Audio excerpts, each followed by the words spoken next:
Good afternoon, everyone. I'm sorry to keep you waiting. It's been a while. 60 years is a long time to wait for anything. But it has been that long since the last member of the 65th Infantry Regiment packed up his gears and returned for home from the war in Korea, where they fought so heroically in defense of our nation. You can do no better than that. And after waiting 6 decades for the formal recognition they earned with their sweat and their blood, I am so proud to be standing here today with these men as the governor and I take one small step in helping them get closer to that congressional gold medal that they so much deserve.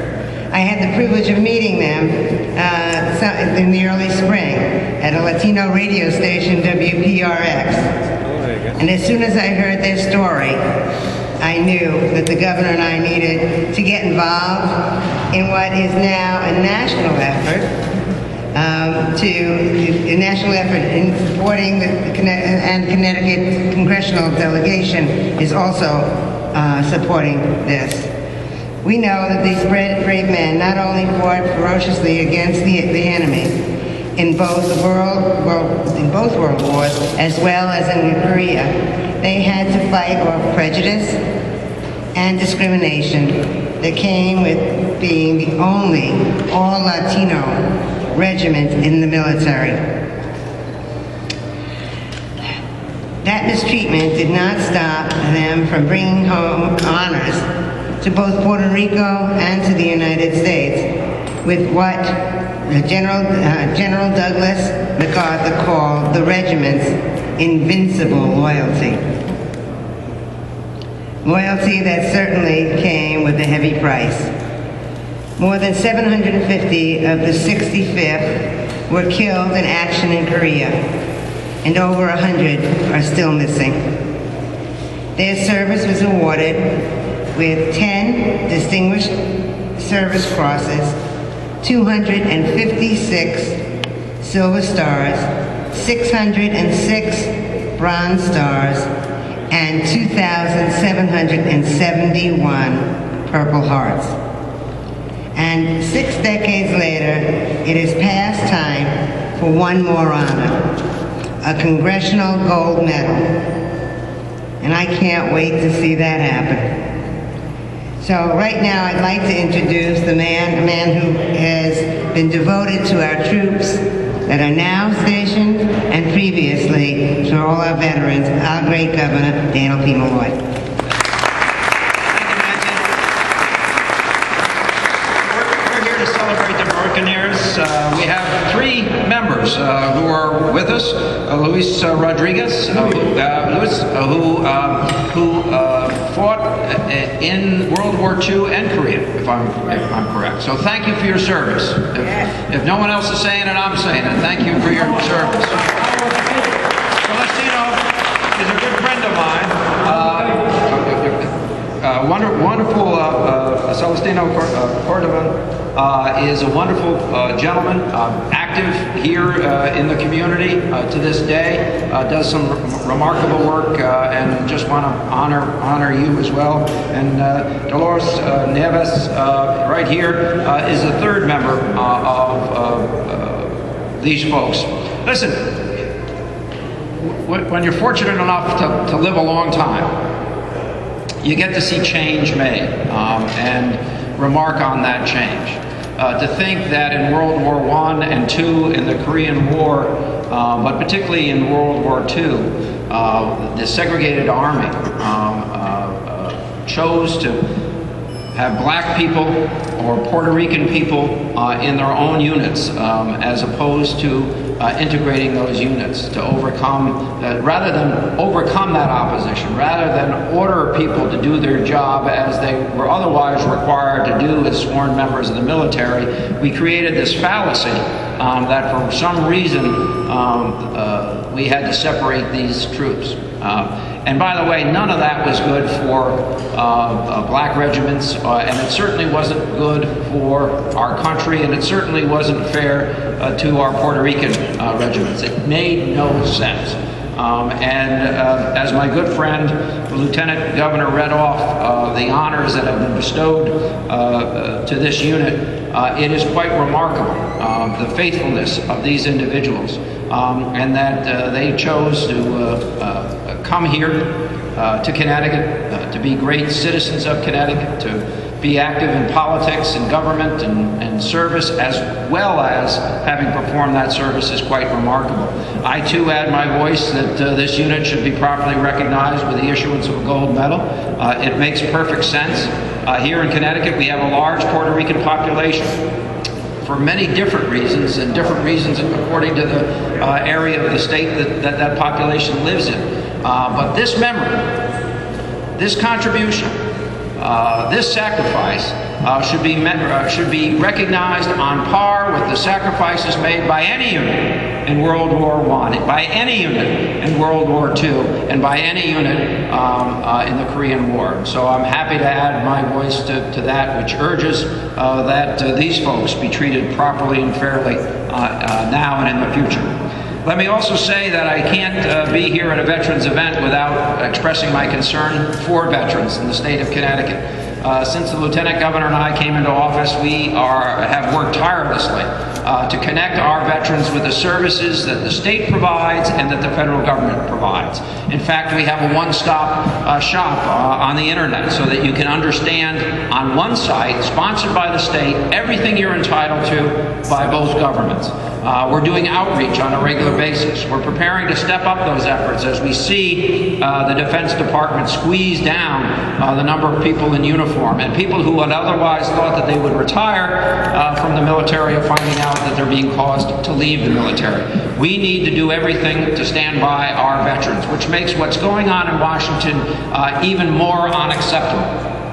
That we would close our government, that we would put in peril, as of November 1st, the payment of benefits to disabled veterans and other veterans, that we would make that a point of contention in our country is ridiculous.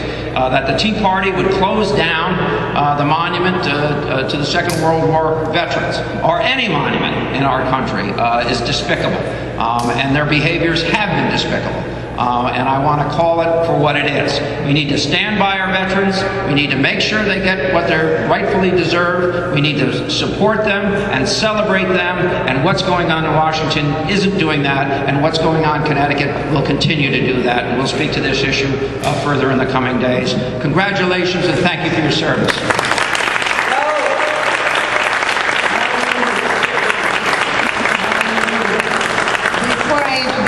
I'm going to ask the three of you to come on up here. Come on. Yeah. Come on.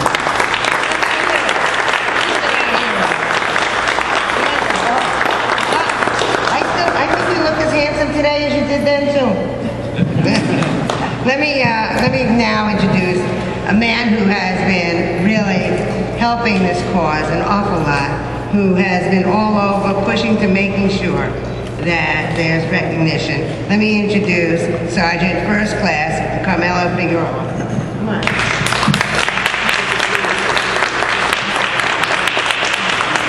Thank you, Governor, Lieutenant Governor. Thank you very much for your support on this very important effort with the Congressional Gold Medal for these individuals. This is monumental, I must say. As you know, I don't need to introduce these gentlemen, these heroes, because they are true heroes. Give them a round of applause again, please.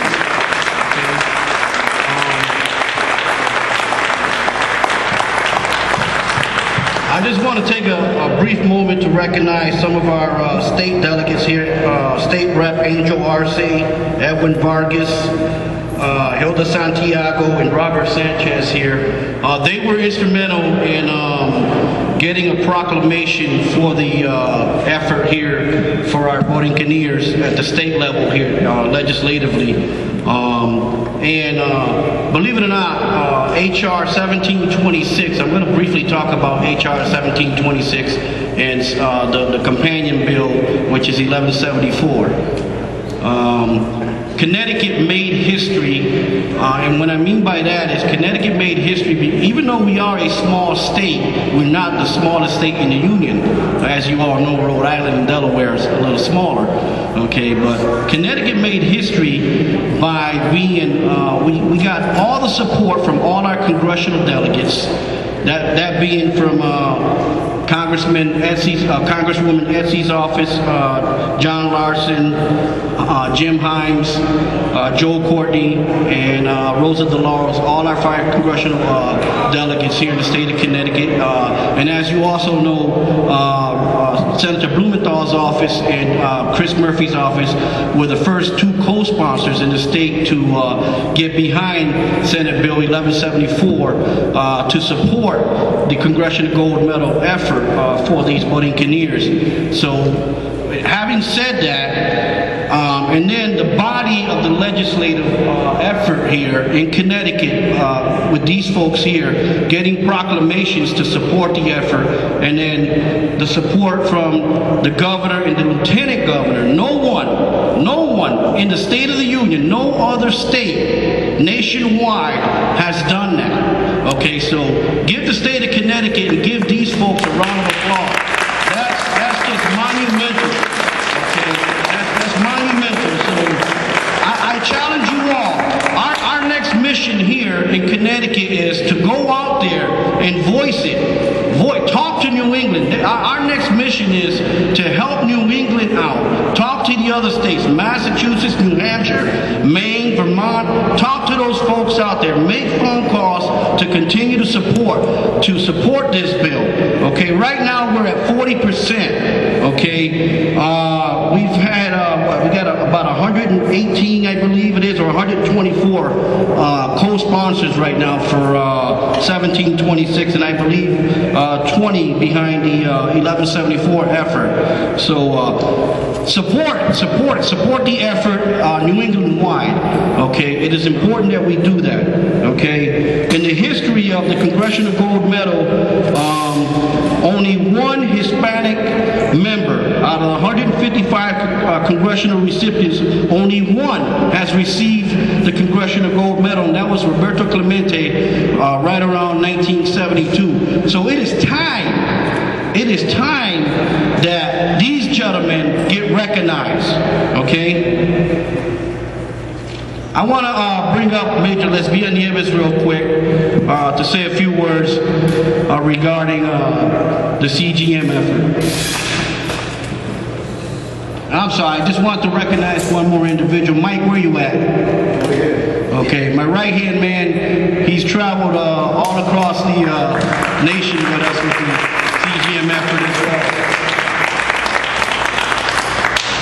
Good afternoon. Like you said, I'm Major Lesbia Nieves. I'm currently actually a member of the Connecticut Army National Guard, but more proudly an OIF veteran. And I say that, I preface that by saying the significance of this day to me. Exactly 1 year ago, I received a phone call from Captain Frank Medina. He says, hey, how about coming on board of working with me of seeking the Congressional Gold Medal for the Borinqueneers? I'm like, I am there. I am part of that effort. So along with the rest of the Hispanic American Veterans Organization of Connecticut, Sergeant First Class Carmelo Figueroa, that has been spearheading this effort, because I was down in Washington, D.C. I just came back from working down at the National Guard Bureau for a year. But we've been pushing this effort, and the energy that's gotten behind this nationally has been monumental. Like I said, it's been 1 year today. In April, I think it was October, it was introduced to the House. These gentlemen actually, well, 2 of them went down to Washington, D.C., and I met them down there, and I said, we're going to make this happen. It's going to happen. We're going to get the momentum going, and we have gotten this momentum going. So I'm very proud of these gentlemen in front of you, proud of the Hispanic American Veterans Organization of spearheading this effort here in Connecticut, and more importantly, all the politicians and all the community civic leaders pushing this effort on behalf of us, to say the least. So we're going to make this happen. Captain Frank Medina is actually a native from Bridgeport. He's currently down in Orlando, Florida, but he's one of us. He's from Connecticut. So when he shared that with me, I said, Boricua from Bridgeport, you got Connecticut behind your back. So we're going to make this happen. So I thank all of you for the work work is not done, so let's keep pushing this effort forward and let's make this happen. So thank you so much for your time and for coming out this afternoon. Thank you. You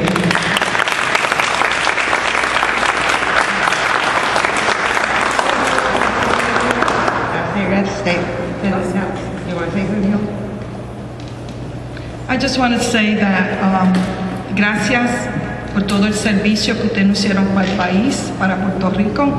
I just wanted to thank them personally for all the work that they have done and the service that they have made for Puerto Rico. My father was a Korean War veteran, and let me tell you that these veterans from Puerto Rico were very proud to serve in the U.S. Army, the Navy, the National Guard, whatever they served in. They were very, very proud. They never said no, and that was part of them being Puerto Ricans, raised in Puerto Rico, and loving America, and coming here to serve, and even serving in Puerto Rico.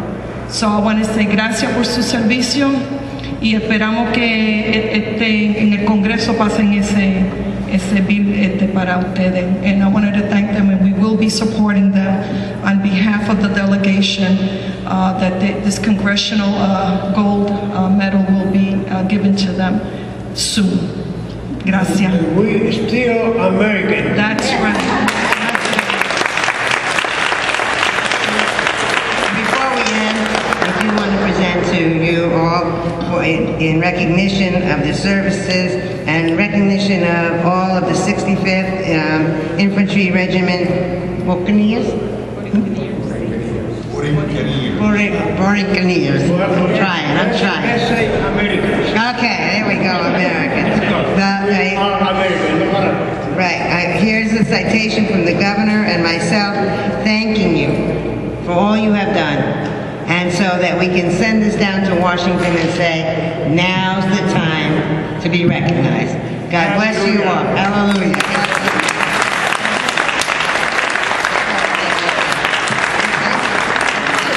Give me your weapon, governor.